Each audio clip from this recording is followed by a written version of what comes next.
sana kwenye mazungumzo haya maalum yaliyoandaliwa na CloudScript. CloudScript ni huduma ya afya ya mtandao ambayo inaunganisha wanaohitaji huduma za afya pamoja na wataalamu na vituo vya afya kwa urahisi na popote ambapo upo. Na leo tuko kwenye mazungumzo haya maalum kabisa ambayo tunaenda kuzungumzia kuhusu trauma na grieving. Kama tunavyofahamu kwamba kama taifa tunapitia katika kipindi kigumu na lazima tukiondoke ili kuweza kuzidi kuleta mafanikio katika jamii zetu na maendeleo. Na leo tutaungana na msaikolojia anaitwa Eric Bunono ambaye atatusaidia kuelewa kwa undani kabisa nini maana ya trauma na kwa namna gani tunaweza tukaondokana na janga hili la trauma na tunaweza tukapona kama taifa, kama jamii na kama mtu binafsi. Mimi naitwa Glory Livingstone na niko na Eric Bunono. Karibu Eric, kujitambulisha. Asante sana Glory.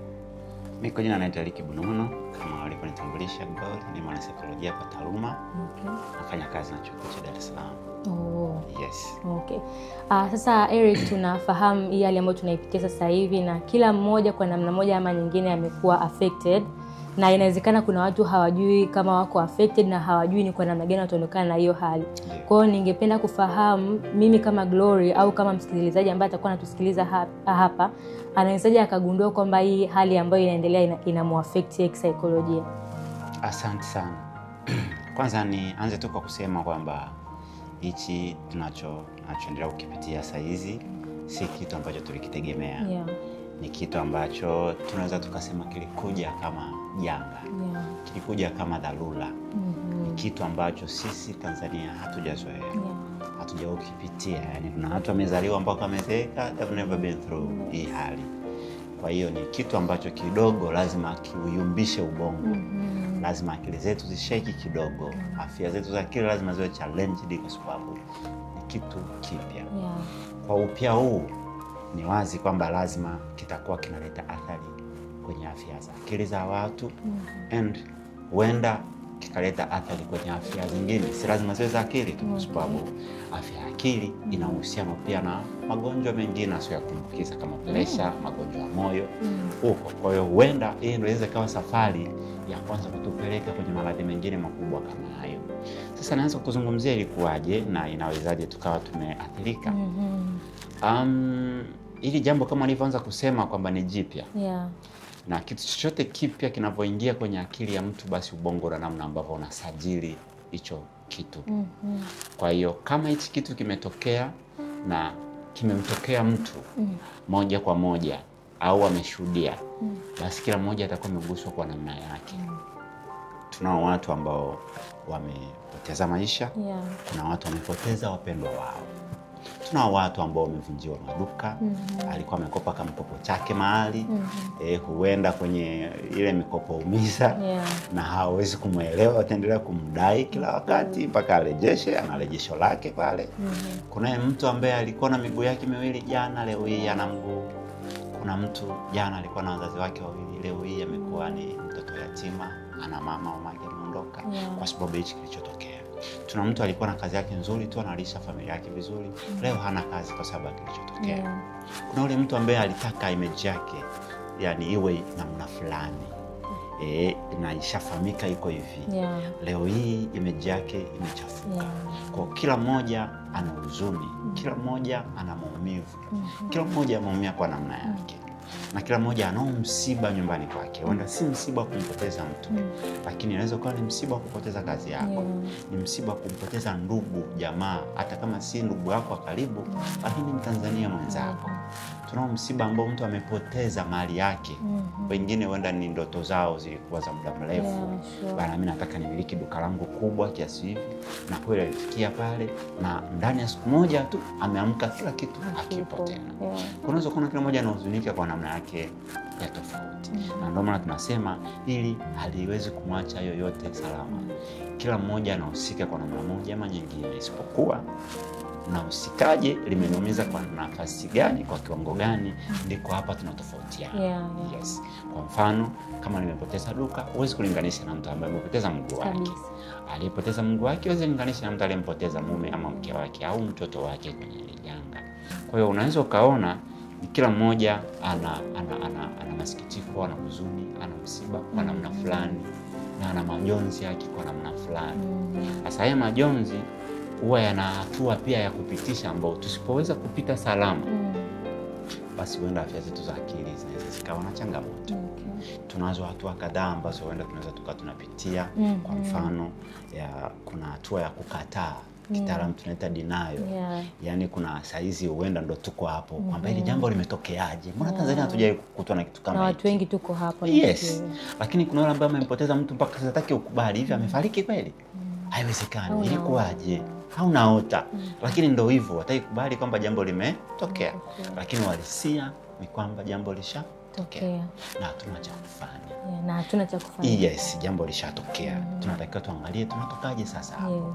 Hilo moja. Lakini la pili, kuna hasira baada ya kuona okay, sasa kweli nimempoteza mama yangu. Nimepoteza kazi yangu, nimepoteza duka langu, nimepoteza share yangu. Sikia tu almost tuna share 45 zilizoharibika. Hazizopata hasara. Kwa sasa kuna mtu yuko pale, nimepoteza hichi kitu. Sasa hasira inakuja. Hasira inakuja ile hasira dhidi ya mtu, anatafuta mtu wa kumlaumu. Ndio kinachoendelea pia sasa hizi.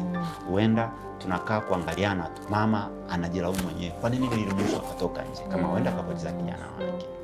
Kuna mke yuko pale analaumu, ilikuwaje nikamruhusu mume wangu akatoka nje siku ile. Kuna mtu yuko pale ni kazi yake ilikuwa anaamini vilikuwaje ikatokea na mimi nitakiwa kuhakikisha usalama upo hapo. Kwa kila mmoja ile inampa hasira kwamba ni kwa nini sasa imetokea. Na kwa namna nyingine inampitisha kwenye majuto, tunaita guilt. Kwamba huenda ningefanya kitu fulani basi hichi kisinge tokea. Kwa ndio maana tunasema katika kipindi hiki kila mmoja ana hasira yake tena ambayo huenda ni ana mafani ambao hujawahi kushuhudia kabisa. Na hasira kwetu sisi wataalamu wa afya akili tunasema ni mbaya sana. Ni sumu. Jinsi unavyozidi kuitunza ndivyo unavyozidi kukuumiza, na ndivyo utavyozidi kukuumiza kesho na kesho kutwa na kutengenezea magonjwa na maradhi mengine. Lakini pia kipindi hiki ni kipindi ambacho ukiwa na hasira utajikuta unafanya maamuzi mengi yasiyo sahihi. Maamuzi ya kuumia kwa sababu una kidonda moyoni mwako. Roho yako inataka ilipize kisasi kwa namna yoyote ile. Lakini huenda hauko hata kwenye nafasi ya kulipiza kisasi. Unaanzia wapi? Hauna pa kuanzia.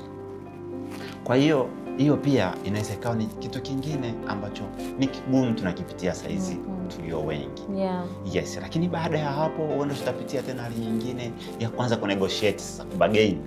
Kwamba kama ningejua nikafanya kitu fulani huenda hali isingetokea. Kwa kuna watu saizi wanajilaumu kwa sababu huenda wanahisi kuna kitu walitakiwa wafanye na hawakukifanya. Kuna mtu anajuta somewhere, ningejua tu tukakaa mezani tukazungumza huenda hiki kitu kisingetokea. Kuna mwingine saizi anajilaumu, anajuta kwamba walau basi nisingetoka nje siku ile hiki kitu kisingetokea. Kwa kila mmoja ana hali hiyo huenda anaipitia kulingana na namna ambavyo ameguswa, alivyoumia, anavyohuzunika. Lakini ukitoka hapo tuna hatua nyingine tutakayofuata, ndio sasa tutaanza kuingia kwenye depression. Au huenda kuna baadhi yetu tushapitia hapo. Nafikiri wanaweza wakawa. Ambao tunaita sisi ni sonona. Kwa Kiswahili chake kwamba sasa pale ndipo itapofikia hatua ujisikii kwenda kazini. Ujisikii kufanya chochote kile. Unaishi helpless, ujisikii kuamka. Yaani unaamka tu kama zombie, ujisikii kufanya chochote kile. Ukienda kazini unafika tu unakaa na pisi yako you're doing nothing. Kuna watu throughout watakuwa wanalia. Kuna watu wanalia saizi kama 3 kwa siku kama dozi ya malaria. Yaani asubuhi analia, mchana analia, jioni analia. He's crying kila wakati na hakuna sababu, kwa sababu anapitia maumivu makali sana ambayo kwake ameshindwa kuya control.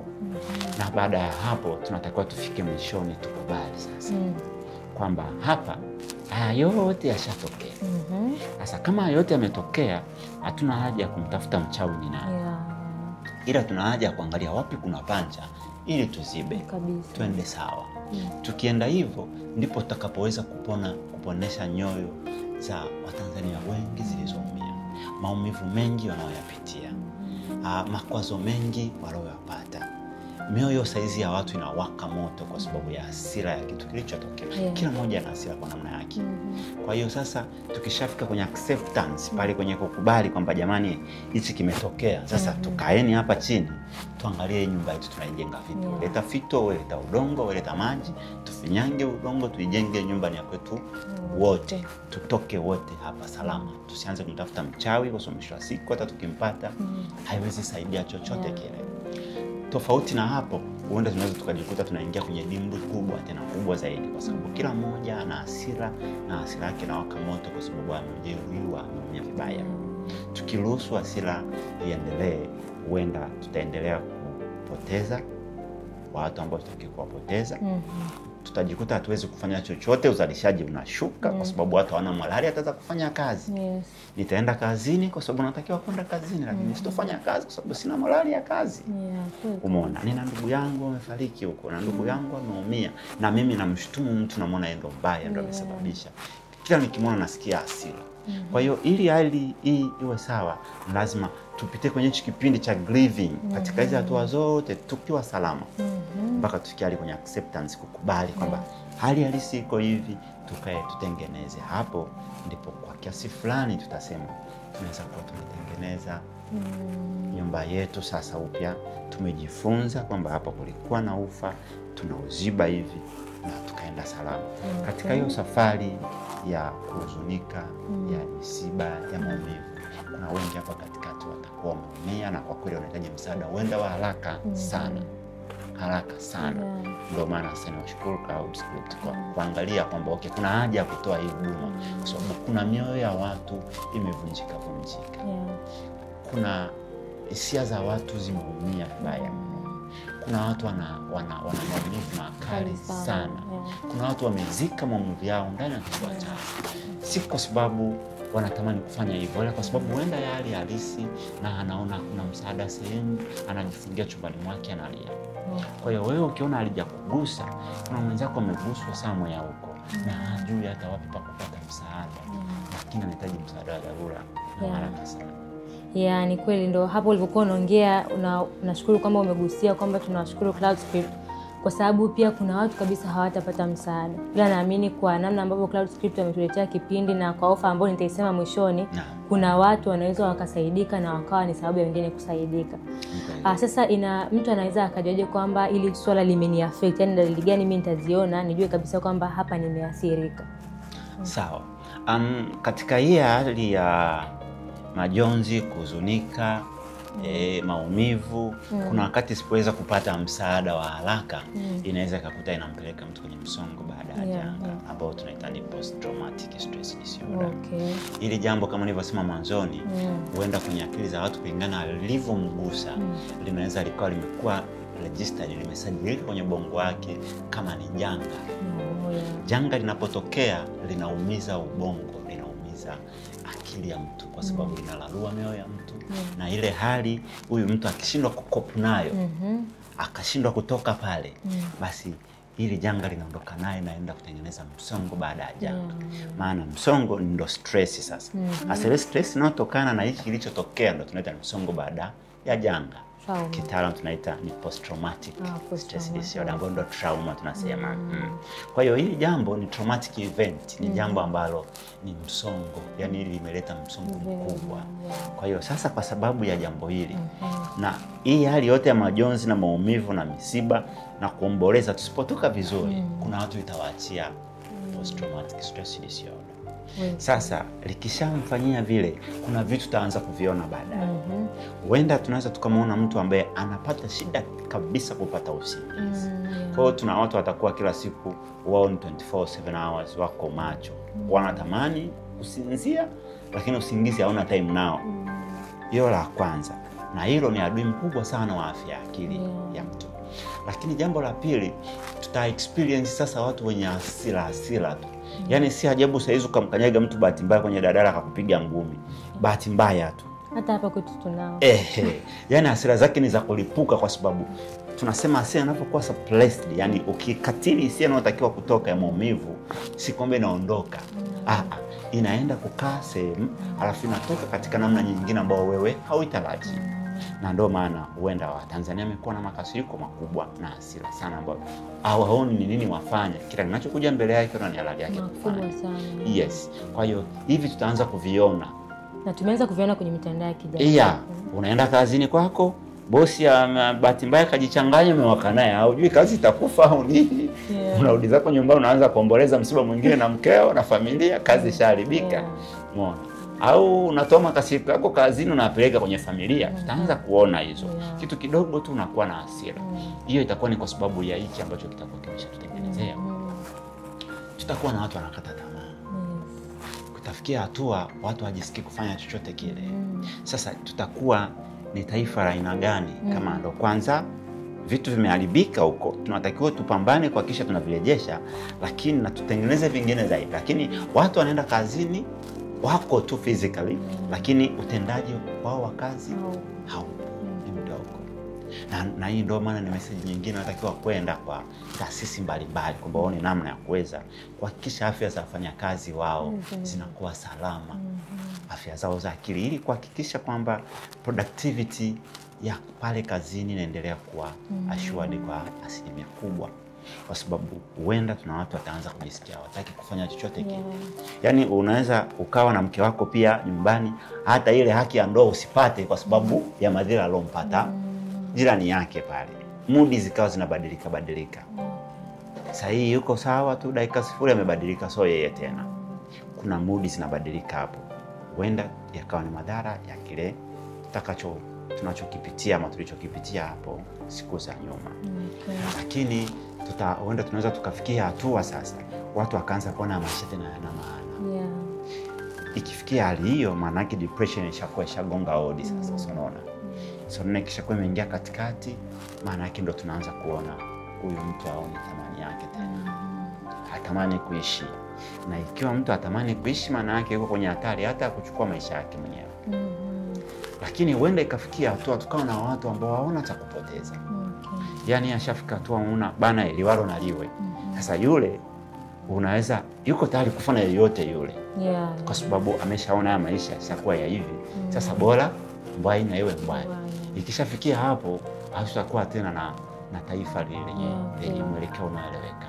Uzalishaji utakuwa mbovu. Vizazi vitaendelea kuwa vya ajabu kwa sababu tutaendelea kupata watoto na watoto wanaangalia wewe mzazi, na wewe mzazi ndio mwenye hasira mkupuko hivyo. Kwa watoto wanaendelea kuchukua tu zile, na mwisho wa siku tunaweza tukaiona kesho yetu inaweza ikawa ni mbaya zaidi kama tusipochukua hatua. Kwa madhara hapo ni makubwa sana. Lakini kuna hivi vitu ambavyo unaweza ukaviona ukaona okay, hapa nahitaji msaada. Unahisi una hasira, huwezi kupata usingizi, kuna wakati utakuwa na maumivu, unasikia mgongo, shingo inauma, unapima kila kitu utaona. Itafikia hatua utaanza kualuma hata madaktari sasa kwamba sio wataalamu tena. Lakini hii ugonjwa wa changamoto ya akili hauwezi kuipima kwa damu, huwezi kuipima kwa namna nyingine yoyote ile. Kwa hiyo ujue pale sasa stress ishakuwa ni kubwa, msongo ambao unatokana na janga ushaingia katikati, unaamka viungo vinauma, unaamka unajisikia kufanya chochote kile. Itafikia hatua utaanza kuota ndoto za ajabu za kutisha. Kama mimi. Unaona sasa kwamba ushaanza ku experience. Kwa hiyo tunao watu wengine pia ambao tayari hawawezi kulala. Wakilala tu kwa usingizi, wakipata tu akabahatisha, basi ni ndoto tu za ajabu za kutisha ambazo mwisho wa siku hizi zinaendelea kuharibu afya yako ya akili. Ukiacha tu na hapo, kula kutakuwa kwa changamoto, appetite itapotea. Tutaanza kukondeana hapa mpaka tunaanza kunyoshana vidole, ana ukimwi nini huyu? Kumbe hapana, huyu hali kwa sababu hana appetite ya kula. Hana appetite ya kula si kwa sababu anaumwa kitu kingine kile, hapana, kwa sababu changamoto ya afya ya akili ishagonga hodi na anahitaji msaada. Kwa sababu unapokuwa na changamoto za afya ya akili kama hizo trauma, depression ambazo huenda naweza zikawa zimetokana kwa sababu ya hili jambo au mambo mengine, na hili limetrigger, ulikuwa na mambo yako binafsi huko nyuma. Ushaachwa huko sasa na umepata kampenzi kapya ndo kama kufa jana kwenye mambo.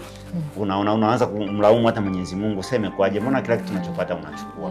Sasa mwisho wa siku itafikia hatua unajifungia ndani, unajiona wewe una kosi, una laana, yani maisha yana tena maana kwako. Sasa utaanza kujifungia ndani, utaanza kujitenga. Hizo zote ni dalili. Unajikuta unajitenga na watu ambao ulikuwa unaelewana nao. Unapenda kwenda kuangalia mechi, hawendi tena. Unapenda kujumuika na wenzako kwenye sherehe, harusi, misiba, hawendi tena. Unajilock ndani mwenyewe, unajiisolate. Hizo zote ni dalili ambazo zitatuonyesha kwamba huyu tayari mafaili yashavurugika na huenda anahitaji msaada wa haraka sana. Hii swali inaonekana kama tunalioverlook kwa sababu umesema hizo hayo madhara au hizo hivyo viashiria na inaonekana kwamba ni kitu hatari sana. Tukifikia hatua hatuwezi kula tena, naona kama ni hatua mbaya au kuona maisha hayana thamani tena. Kwa hiyo kwa hawa watu au kwa sisi wote ambao tunapata hizo changamoto, kwa sababu amshua ni watu wengi sana tumeanza kuziona hizo dalili, au inawezekana baada ya wewe kuongea tutakuja kugundua kwamba tunazo. Ni huduma gani za kwanza tunaweza tukajipatia sisi, au zipo au ni mpaka tuende kwa wataalamu sasa? Kuna namna ambavyo unaweza kujisaidia. Cha kwanza nianze kwenye grieving, kule ambako tunaomboleza saizi na kila mmoja na maumivu yake. Kabla tujafika kwenye PTSD. Huku saizi kuna namna ambavyo unaweza ukajizingatia mwenyewe. Okay. Lakini kama taifa nadhani hii tu si mmoja mmoja, inatuhusu wote kwa pamoja. Cha kwanza ambacho tunatakiwa kuzingatia cha saizi ni kujipa muda wa kuyapitia tunayoyapitia. Yani usikae una deny, unakataa as if nothing has happened. Something has happened. Yeah. Kwa hiyo usikatae watu wamekufa, usikatae watu wamepata hasara, usikatae watu wamepoteza vitu vyao vya msingi. Yeah. It's happening, kimetokea. Kwa hiyo ni kujipa muda wa kukaa kutafakari, kuona wapi palipokwenda isivyo stahili. Lakini usione kwamba wewe ni dhaifu, kwamba kwa nini unasononeka, kwamba kwa nini unahuzunika, kwa nini una majonzi. Hapana, umepoteza mpendwa wako, umepoteza mali ulizozipambania miaka 20 30 iliyopita, umepoteza mtaji wako, umepoteza mguu wako, kiungo chako. Unayo haki ya kuhuzunika na unatakiwa kuhuzunika. Kwa hiyo kuhuzunika katika kipindi kile, kujipa muda wa kuhuzunika sio ujinga, sio udhaifu, ni sehemu ya kwenda kusaidia wewe ili uweze kutoka pale salama. Kuzuia zile hisia kutakupeleka kwenye changamoto au kwenye hatari zaidi ya kupata magonjwa ya akili. Hiyo moja. Lakini pili, tunatakiwa kuwa sasa watulivu. Tutulie kwanza. Tujiamini kwamba okay, sasa hichi kimeshatokea. Tusikurupuke kufanya maamuzi yoyote yale makubwa. Hiki si kipindi cha kukurupuka kufanya maamuzi makubwa. Kwa sababu unaweza kujikuta unaishia kuchoma kiberiti katika petroli iliyotapakaa. Ukihisi unatatua, kumbe unasababisha hatari zaidi. Kila mmoja saizi, kila sehemu ni kama imetapakaa petroli kila mahali. Kwa hiyo ukifanya kosa ukachoma tu kiberiti, tayari umelipua hata wala roho karibu yako. Kwa hiyo sio muda mzuri sasa kwanza kufanya maamuzi magumu. Na hili kwa wote, si kwa taifa zima, si kwa sisi. Katika muda ambao una huzuni, una hasira, una maumivu, unahisi kisasi, unahisi moto wa kisasi unawaka ndani yako, sio muda mzuri wa kufanya maamuzi. Ni muda wa kutulia kwanza mpaka hali ikae shwari kidogo, uhisi sasa kwamba umerudi kwenye hali yako ya kawaida, ndipo unaweza kufanya maamuzi ya roho sahihi katika kipindi hiki. Na ni kipindi ambacho tunatakiwa tuepuke kauli ambazo zinaweza zikaleta tafulani, ambazo zinaweza zikanyanyua tena hasira za watu, ambazo zinaweza zikaenda kutonesha vidonda ambavyo bado ni vibichi vya watu walioumia. Kwa hiyo ndio maana nasema ni muda ambao tunatakiwa tukae kwanza, tutafakari, tujipe muda ili kuona namna ya kuweza kufanya. Lakini kitu kingine cha tatu ni self care, kujijali wenyewe. Hizi changamoto za afya akili zikishaingia, zinakuja na kutojizingatia. Unakuwa ujizingatii kabisa. Wewe unaweza kufua zako na nini, uko smart, sasa utaanza kuvaa tungo moja wiki nzima. Haujali wala nini. Hautojizingatia, ulikuwa unapenda kwenda sehemu zako, vile vitu ambavyo ulikuwa na interest navyo utaona vinaanza kubadilika. Kwa hiyo sasa ikishatokea kama hiyo, ujue ushagongewa hodi na changamoto za afya akili.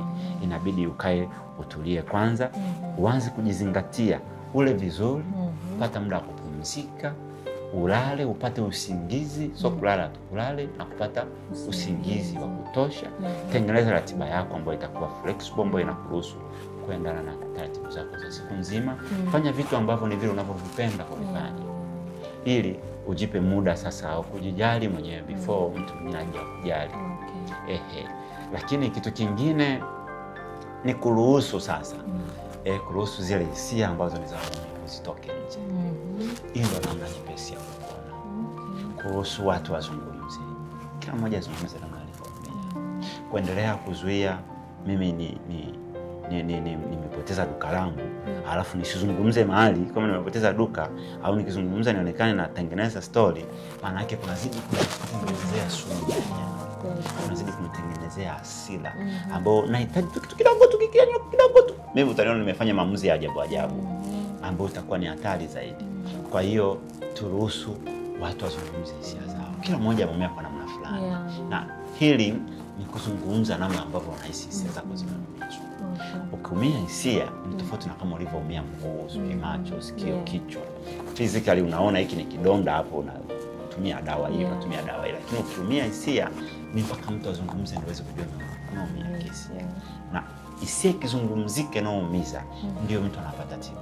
Kama tutatoa chance ya kuruhusu watu kuzungumza hisia zao walivyoumia, huenda tunazidi kuhatarisha. Tunaweza tukahisi tuko salama zaidi, lakini kumbe kuna moto tu unawaka chini na hatuna habari. Kwa hiyo hivyo ndio vitu vya msingi ambavyo mtu yoyote saizi katika kipindi hiki ambao jambo moja limemkuta au limemkuta rafiki yake, ndugu jamaa, rafiki yake, anaweza akafanya au anaweza akamsaidia mwenzake.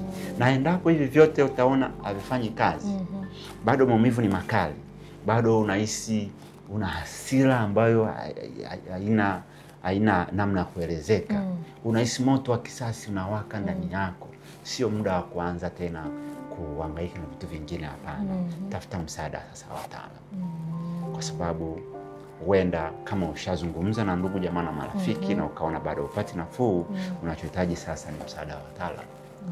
Yes. Na kama ambavyo Kaori sipomjitolea, tayari wanatoa huduma ni bure. Hizi huduma mahali nyingine zina gharama sana. Gharama sana. Lakini mpaka nusu mpaka 2 per session. Sasa ukipata wewe ni free, ni jambo la kushukuru Mungu. Kwamba ni la kukimbilia, kwa sababu huenda ni nafasi ambayo ni ya bahati sana na si ya kupotezea. Kwa hiyo nadhani una haja kuzungumza na mtu. Unajua kuna wakati mwingine you just need someone to talk to. Unahitaji tu mtu akuzungumza naye. That is very true. Yaani inawezekana hujui nini utaenda kuzungumza, lakini you just need to go there.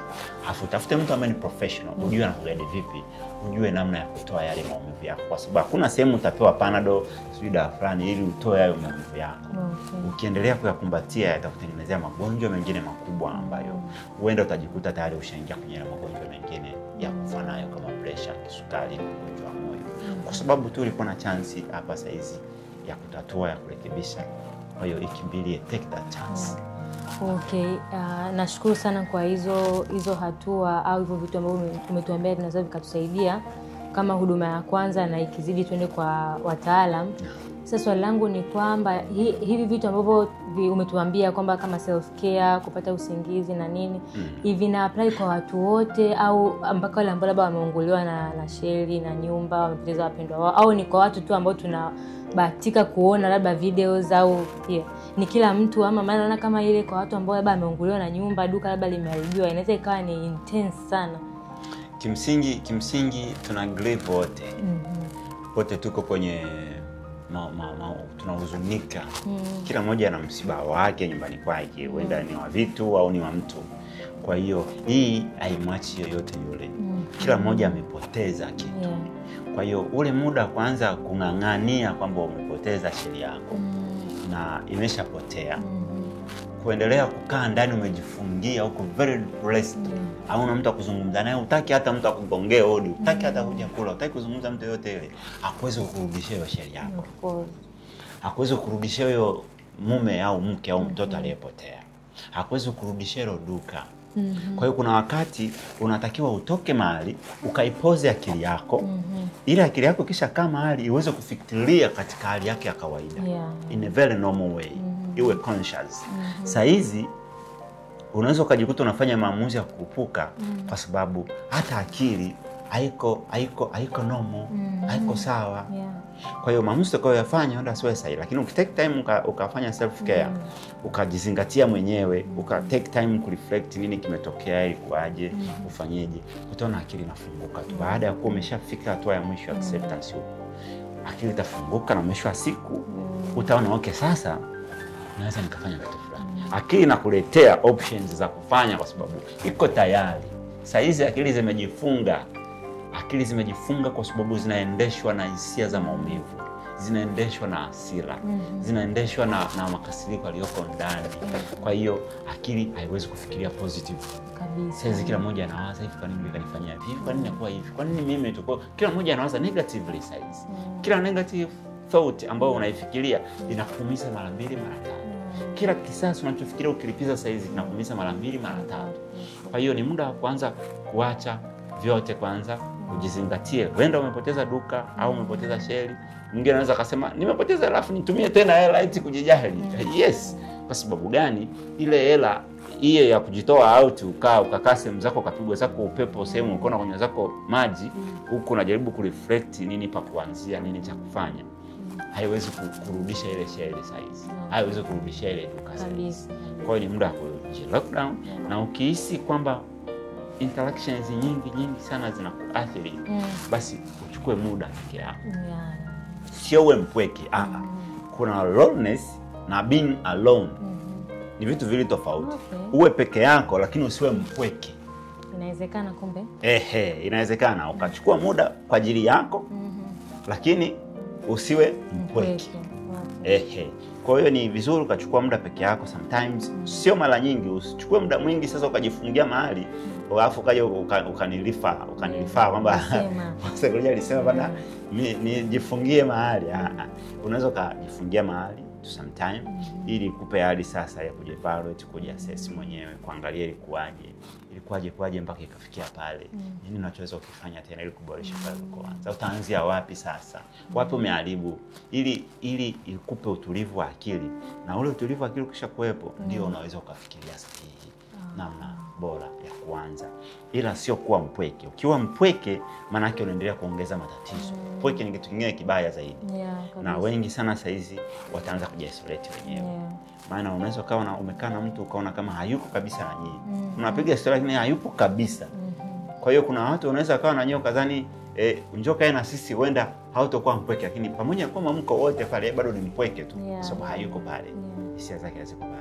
Kwa hiyo kuepuka upweke ni kitu kingine cha msingi sana sasa hizi ambacho kitakusaidia kuweza kupitia hii hali ukiwa salama. Hapo umesema kwamba nafikiri ni ushauri mzuri wa watu kuchukua muda wa kukaa peke yao. Na napenda sana pia ungegusia na watu kuchukua muda kukaa nje ya mitandao ya kijamii, kwa sababu naona pia huko ni hatari zaidi. Ni kweli, bahati moja mbaya sana ni kwamba wengi wetu tushakuwa addicted sasa na mitandao ya kijamii. Lakini kuna mtu ukimwambia usitoke nje mwezi mzima afu kamba mtandao wa kijamii yeye yuko very fine. Azaloma zitakuwepo wengi wetu.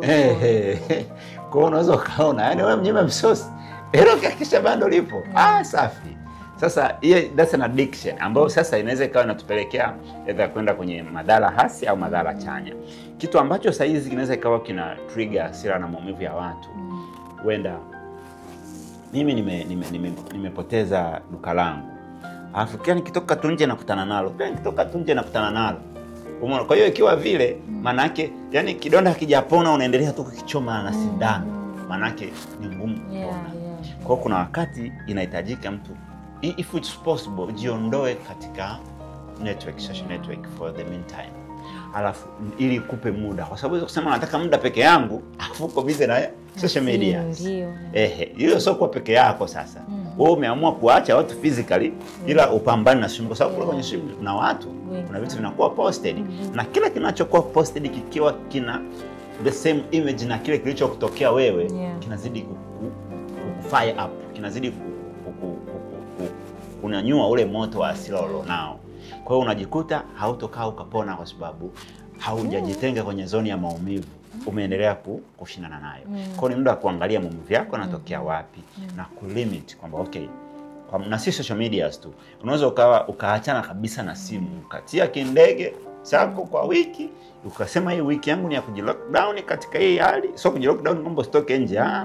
Una entertain physical interactions, social interactions, lakini huko kwenye simu umejitoa kwa sababu you need your time alone, kwa sababu simu pia zinaweza zikawa zina trigger. Mtu amekupigia simu sasa, unajua jana yetu leo kafa bana, sasa kapigwa sasa ya kichwa juzi, ukawaza na mimi wakongo nimempoteza jana, kwa hiyo nazidi kukutia hasira. Kwa hiyo mwisho wa siku unajikuta hatutakaa tupone. Lakini kwa viongozi pia sasa. Uso muda tena wa kuanza boost vitu. Yaani ukikaa na mtu uanze tena muona na hiki kinaweza ikawa kinasababisha hiki na hiki, muona hiki kinaweza ikawa kinasababisha hiki, kwa sababu saizi pia kila mmoja ana tension ya namna yake. Kila mmoja kama nilivyosema ana live kwa namna yake. Uende leo hii umepoteza mtu na vitu ukahisi wewe tu ndo umeumia. Lakini kuna mimi kiongozi yani nakupa tu mfano mdogo. Baba ambaye kila siku anaamka asubuhi kwenda kuipambania familia yake.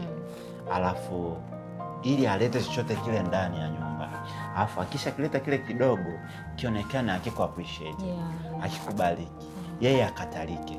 Unaweza kahisi yeye anajisi vipi. Kwa hiyo kuna namna ambavyo pia yeye ana maumivu. Yale maumivu si kwamba yampi hasira. Yaani kila kikaa kiwaza na waza ina maana kwa hiyo watu wote nimepigania.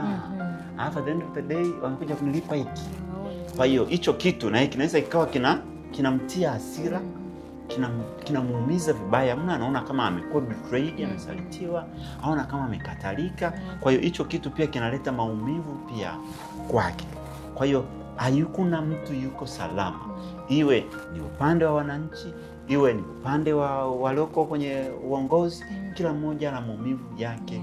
Kila mmoja anaumia kwa namna yake. Yupo yule aliyokuwa anataka kwenda usalama, anaona okay, mimi nilifeli hapa. Naye ana feel guilt yake kwamba huenda kuna namna ambapo alishindwa kufanya vitu viende vizuri. Ana maumivu pia vile vile. Kwa kila mmoja anaumia kwa namna yake. Kwa sasa katika huu muda kuna wale ambao kila wakati ukikaa naye tu ni kukumbushia tu kile kilichokuumiza. Ni kuongezea tu kuchochea moto.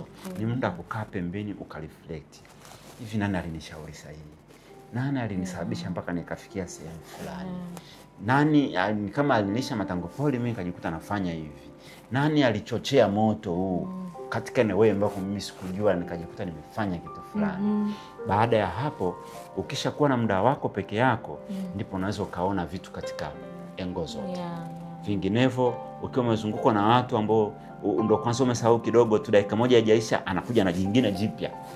Hujasahau huyu naye kaja na jingine jipya. Ni kama wanashindana fulani hivi ili kutrigger. Kwa hiyo unashindwa kutulia hata kidogo. Kila wakati unakuwa unawaka moto tu kwa sababu huku kika hivi unapulizwa huku, unapulizwa huku, unapulizwa huku. Unajikuta umechanganyikiwa tu pale katikati. Una cha kufanya. Na ukiwa kama kiongozi na wakati maamuzi yako ni maamuzi ambayo yanaathiri watu wengi. Kwa muda ambao wao pia viongozi watakuwa very very careful katika namna ambapo wana undertake vitu wakizingatia kwamba kila mmoja ameumia. Mimi natambua kwamba na wao wana maumivu yao na huenda ni makubwa sana kisia, na sisi huenda hatuyaone kwa sababu tunaona this physical kwamba wewe kavunjika mguu, kuumiza duka, wewe kufanyaje, lakini deep down kila mmoja ana huzuni, ana msiba, ana maumivu, ana namna ambavyo ameumia kwa namna fulani. Na hiki ninachokizungumza si kwamba kinaenda kwa yule aliyopoteza mke, mume, mtoto, baba, mama, aliyepoteza duka sijui na nini, hapana. Kinaenda kwa kila mtu. Kila Mtanzania ameguswa kwa namna fulani. Kama hauna duka, hauna ndugu yako, yule jirani yako ambaye amepata madhara ni ndugu yako. Kuna namna unaumia kwa namna fulani hivi. Kesho utamuona. Kesho utamuona ana mguu, mzoea vile. Kesho uko umezoea msaada kwake. Ile kazi hiyo mwingine imeharibika, ulikuwa unaomba pale ya kupatia msaada wakati mwingine, kesho utomba msaada kwake, ile kazi hana tena kwa sababu what happened. Kwa kila mmoja azingatia ameumia. Na hili wala wasione aibu kuomba msaada. Wasione aibu eti sasa unajua mimi ni kiongozi wa dini na mimi sasa unajua yaani unajua ukiumwa unahitaji kusaidika. Niseme tu kwamba hii changamoto wanaweza kuchukulia poa. Kwamba ukiwa na malaria lazima tutende hospitali, haijalishi una cheo gani, utapewa dawa. Wazingatie kwamba akili ndio engine ya kila kitu. Engine collapse, wewe kiongozi wa dini utahubiria vitu vya ajabu sana kule kabisa msikitini, kule kanisani. Una familia nyumbani kwako utaongozaje? Kwa sababu hapa ndo panaopaleti kila sehemu.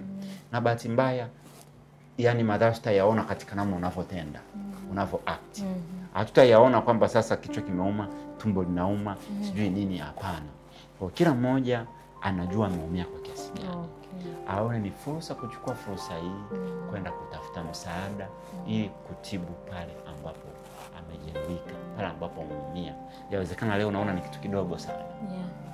Lakini kwenda mbele tutakuwa na watu wenye trauma wengi sana kwa sababu kilichotokea. Hiki hakijawahi kutokea. Ni highlight tu, ni bold kabisa. Hakijawahi kutokea ever since watu tumezaliwa, ndio tumekuja kusikia for the first time. Kwa hiyo kama tumekiona kwa mara ya kwanza, kimekuja na shock yake, kina intensity kubwa sana kwetu kwenye maisha yetu. Kila mmoja kimemhusu kwa namna fulani, kwa namna moja ama nyingine. Kila mmoja anayo haki na wajibu wa kujipambania. So muda wa kuangalia nani akupambania. Yaani kama ilipotokea ukisikia unakimbia kujificha, ndio sasa saizi uone sasa kwamba kinapiga ukimbie kwenda kutafuta msaada ili uweze kuokoa pia afya yako ya akili na kuepuka magonjwa mengine, kwa sababu kuna uhusiano mkubwa nilivyosema wa magonjwa, changamoto za afya ya akili na magonjwa ya akili pamoja na maradhi mengine kama maradhi ya moyo, pressure, kisukari. Sasa usifike huko wakati saizi kuna msaada wa kusaidia. Okay, kwa kumalizia ningependa kufahamu au kuwapatia content creators na watu ambao wanatumia mitandao ya kijamii msaada wa hii ni bonus na faida kwao. Kuna watu hawajua wanaendeleaje mbele. Ni kila mtu, nafikiri ni watu wengi sana, watu wenye yani kila mtu nafikiri kwa wakati huu nashindwa kupost biashara yangu, nashindwa kupost labda nipige picha nzuri siwezi kupost, lakini kuna wale watu ambao sasa inabidi nitengeneze content ili niweze kula, na marafiki zangu wengi wanapitia changamoto mbaya, nimeamua kuwapatia huu msaada. Kwa hiyo tunawezaje kuendelea mbele? Nafikiri hata kwa wafanyabiashara itakuwa itawasaidia, kwa sababu yani kule kuna rafiki zangu wanauza sana, unashangaa mbona posti, lakini hata postije sasa wakati ataonekana labda hajali na nini. Kama leo mwenyewe nipiga picha nzuri sana, lakini naogopa kuposti, tutasema hajali. Kwa hiyo tunaendeleaje mbele? Asante. Nadhani kitu cha kwanza cha kuzingatia ni kwamba hili jambo limetokea kama yanapotokea mengine ambao huenda hili ni la kwanza kwa namna yake, lakini kila mmoja amekumpoteza ndugu na jamaa yake karibu. Huwa maisha yetu hayaishi pale. Yawezekana Yesu kuna watu wanaamua bana, acha mimi nimfuate huko kwa sababu maisha yangu bila huyu tena si chochote. Lakini pia si maamuzi sahihi. Lakini kuendelea kuyakumbatia maumivu pia si maamuzi sahihi. Ni kuendelea kujiumiza. Ili kumove on na maisha yaweze kuendelea, ni lazima kukubali kwamba jambo limetokea, lakini maisha inabidi yaendelee. Saizi ni kweli unachokisema, kuna anxiety ya dhati, ni ugonjwa mwingine wa akili.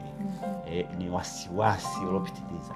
Saizi hata kama una kango chako cha kijani, yani ukabaa unawaza itakuwaje Mungu wangu. Hii ni shida. Yani unaona saizi kama kitu chako unataka kuzungumza, unawaza mara mbili hivi, sije nikajikuta hapo nilichonganisha na serikali hivi, hakuna namna. Hata kama alihusiani nao kuna namna, yani kuna kawasiwasi kanakuja, sije nikamesa hapa ikala kwangu. Lakini sasa tumekuwa na wasiwasi ambao kwa kweli pia ni tatizo. Ni tatizo, na hili tatizo sasa ni waondolee watu kwamba ni jambo limetukuta, tulikubali tayari limetukuta, tuangalie namna ya kuanza na maisha yanatakiwa kuendelea. Na kapicha kako unatakiwa kujua akahusiana na kilicho tokea, lakini mwisho wa siku inabidi yaendelee. Kila mmoja nadhani amewahi kupoteza mtu karibu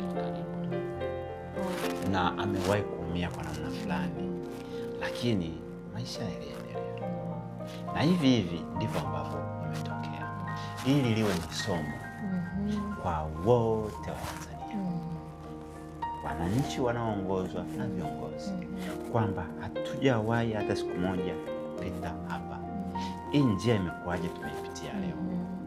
Kila mmoja ana nafasi yake ambayo ameshiriki, aidha kwa kutokea ama kutotokea. Angalie, awe accountable.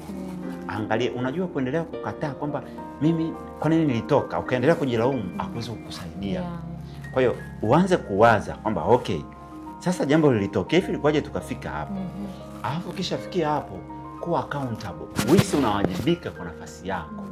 Lakini ukikaa kuleta excuses na kuanza kutafuta nani umlaumu, nani mchawi, wakati unajua kabisa to some extent wewe pia una kamchango kako mahali katika kilichotokea, ili alitatusaidia, ili alitatufikisha mahali popote pale. Yaani sasa na wewe leo hii umeachwa, alafu unakaa kumlaumu wenzako wakati wewe umefumaniwa, umeachwa, alafu unakaa kumlaumu aliyokufumania. Haiwezi kuleta sense. Wala haitokusaidia. Lakini ukikaa kwa kubali kwamba okay, mimi kweli nimemesa hapo. Sasa nijirudi, na ndo uungwana. Kwamba hapa nilikosea, basi niende hivi. Mimi naamini katika hili kila mmoja anasema alikosea. Iwe ni walofanya hiki, iwe ni walokuwa sehemu fulani wakifanya maamuzi, kila mmoja ana nafasi yake alipokosea mahali. turudi nyuma tuangalie hivi mimi nilikosea wapi. Hivi kwa nini kitu kilitokea? Na hivi tunawezaje kutoka hapo? Focus iwe ni kesho yetu inakuaje. Focus isiwe jana ilikuwaje. Jana itusaidie kuweza kumove mbele tukiwa salama. Lakini tukiendelea kuikumbatia jana itatufanya kesho tusifike au tutafika tukiwa na hali mbaya sana kuliko jana. Tumechoka vibaya mno. Kwa hiyo tufike tukiwa salama. Ni lazima kila mmoja angalie wapi alifail. Arekebishe wapi. Twende vipi? Kuanzia hapo tutaweza kuitengeneza Tanzania kuwa bora kuliko iliyokuwepo. Na hili litabaki kuwa somo tu katika maisha. Tunajifunza vingi kwenye maisha. Lakini wakati mwingine inabidi uanguke mara kadhaa ili kuweza kufika unakotakiwa kuweza. Wakati mwingine inabidi ufeli sana ili kuweza kufanikiwa. Hakuna mtu aliyewahi kufanikiwa bila kufeli. Kwa hiyo lakini lazima ili ufanikiwe lazima ukubali ni failure yako. Ili uangalie ilikuwaje umefeli ili kesho ufanye vizuri zaidi. Kuendelea kuona si failure hakutokufanya ujifunze kitu na utabaki kuwa yule yule ama bovu kuliko ulivyokuwa jana. Kwa hiyo hilo ndo ambalo ningetaka kuachia Watanzania wote kwa pamoja. Tanzania yetu sote, kila mmoja ana wajibu wa kuilinda. Kila mmoja ana wajibu wa kuilinda hii nchi. Ana wajibu wa kuilinda kila kilichomo humu ndani kwa sababu anawajibika. Yaani kataa usikatae. Una wajibu. Ukishazaliwa Tanzania una wajibu wa kuilinda Tanzania kwa namna yote ile. Na hili ni la kwetu sote, sio muda wa kulaumiana sasa. Narudia, ni muda wa kuangalia tumekosea wapi, turekebishe wapi ili kesho yetu nzuri ambayo itatukuta tuko salama iweje. Ili tuwe salama lazima tuanze kujitibu sasa. Tukubali, tujitibu, alafu tupange namna kufika huko tukiwa salama. Okay, swali langu la mwisho lilikuwa ni utupe ujumbe wa faraja, lakini kama ulichokuwa kila ulichokuwa unakiongea kilikuwa kinatufariji sisi wa Tanzania. Kwa hiyo tunashukuru sana na tulikuwa tunaongelea sana kwamba CloudScript kuna offer. Sasa inabidi anayetuangalia sasa hivi aweze kutambua kwamba CloudScript imekuja na msaada mkubwa sana ambao nyinyi ndio watu wa kwanza nawasikia mnautoa kwamba kutoa huduma za kisaikolojia bure kwa wiki 2. Hicho ni kitu ambacho ni kizuri sana. Kwa hiyo anayetutazama sasa hivi ajue kwamba hayuko peke yake. CloudScript tuko tayari kumsaidia na huduma hii inapatikana kwa online of course.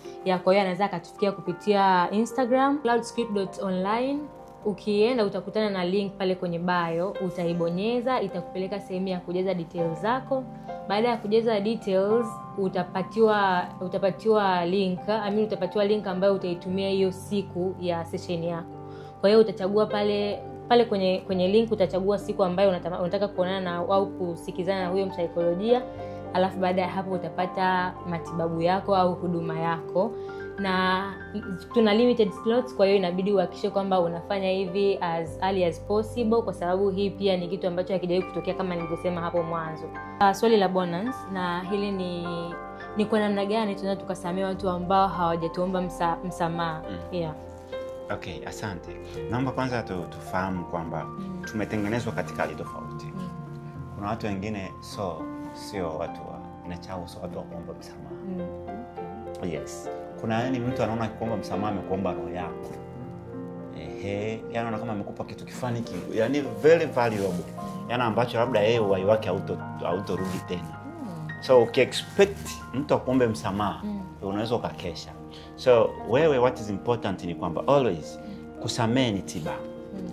Ni sehemu ya kuheal maumivu, especially the emotional pain, maumivu ya kihisia. Kwa unaposamehe ni sawa na umetua mzigo. Kwamba kila unapokuwa umembeba mtu ama umemkasirikia mtu ama mtu fulani una ugomvi naye, unachuki naye, una kisasi naye, kila unapomuona siku yako imeharibika. Yawezekana ukamka zako asubuhi uko vizuri tu, lakini ukikutana naye tu siku imeharibika, siku nzima itakuwa ya ovyo. Lakini huyo mtu mind you, yeye anaendelea na maisha yake fresh kabisa. Tena hata wazi kama ni mlisha yuko kwa zana mahali sometimes. Kwa hiyo nani anaumia sasa? Wewe uliombeba ndio unaumia. Na yeye ana time na wewe. Kwa hiyo what is important ni wewe kwa sababu wewe unatakiwa kujali afya yako na akili. Forgiving ni tiba. Kwa hiyo kuna wakati unahitaji kusamehe hata kama mtu hajakuomba msamaha. Usisubiri mtu akuombe msamaha, I know it's hard. Kuna wakati ego ketu kanapanda hivi, unatamani yani aniombe tu msamaha, kwa nini asiniombe msamaha? Yani unajikuta sasa ukikusubiria msamaha utasubiri mpaka kesho kutwa, kwa sababu he's not that type of person. Sasa wewe endelea kusubiria uone utakapoendelea kuumia, na yule alishasahau kama hata alikukosea. Kwa hiyo unaweza kuona yeye hataumii, unateseka ni wewe. Kwa hiyo kwa kuzingatia hilo, uelewe kwamba unapokuwa mtu amekukwaza ukaamua kumbeba, haumkomoe yule.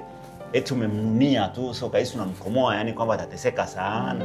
Wala ila unateseka wewe. Sasa kwa kuzingatia kwamba hutaki kuteseka, zingatia hilo kwamba it's better to forgive someone even if he has never asked for forgiveness. Hiyo moja.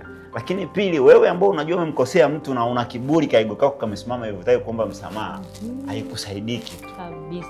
Haikusaidii kitu, kwa sababu huenda una watu pia walokuzunguka. Hii pia ni bonus nyingine. Hasa kwa wazazi na walezi nyumbani. Mzazi anakosea. Zile habari za mzazi akoseaje, mzazi anakosea.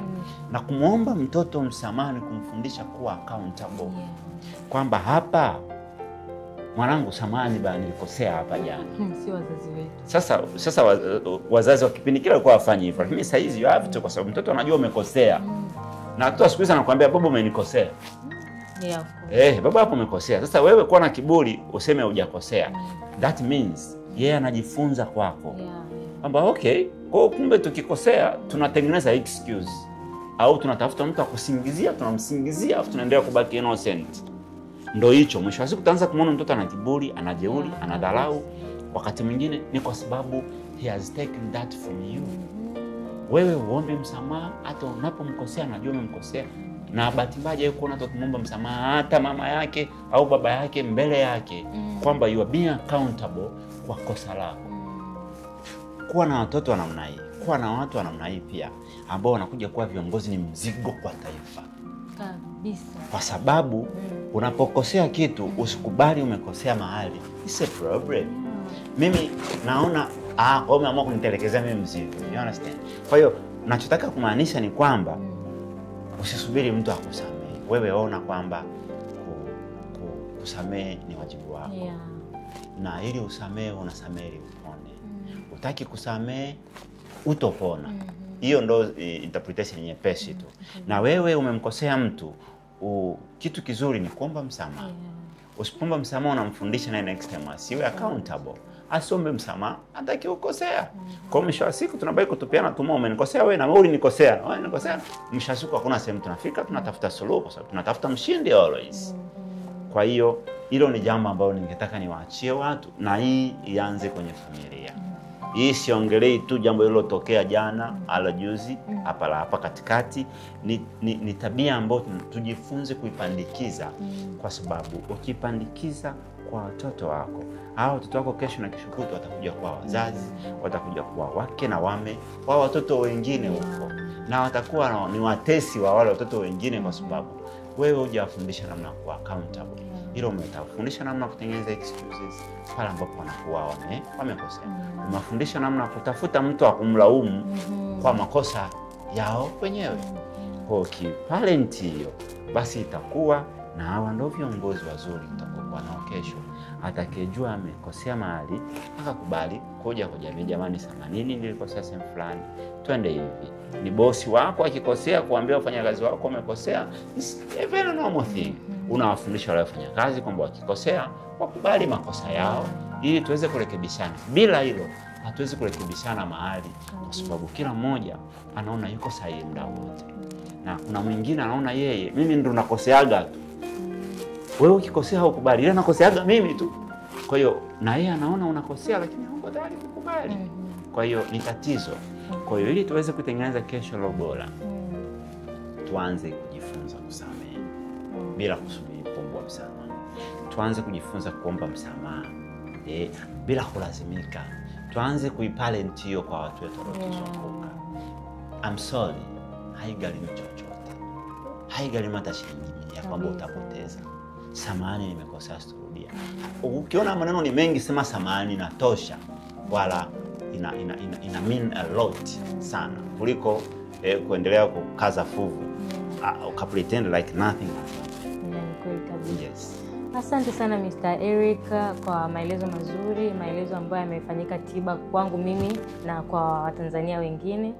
Naamini kwamba tukikualika siku nyingine au tukiwalika CloudScript siku nyingine mtatujoin na tutazidi kuifahamisha jamii juu ya mambo ya afya ya akili. Karibu sana. Kwa hiyo mpenzi mtazamaji, kumbuka hauko peke yako, tuko kusikilizana, kuelimishana na kusaidiana mpaka wakati mwingine. Bye.